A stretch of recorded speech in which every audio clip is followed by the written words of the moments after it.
На карте мы видим 10-й троллейбус, который находится Где по находится, Московской. Да, это реальное время можно отслеживать.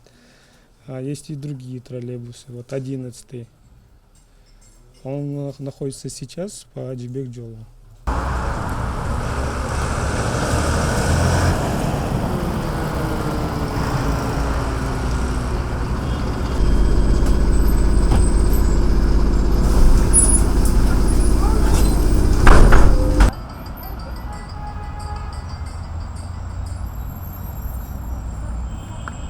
Wi-Fi заинтересовать пассажиропотока молодых людей, студентов, учеников. Потому что один троллейбус у нас на 8-м маршруте, я сейчас номер троллейбуса не буду говорить, узнали, что у нас есть Wi-Fi, мы сами. И школьники, короче, ждут его специальная касса. Ждут дома, и ребенка ждут, а его нет, а он задерживается почему-то.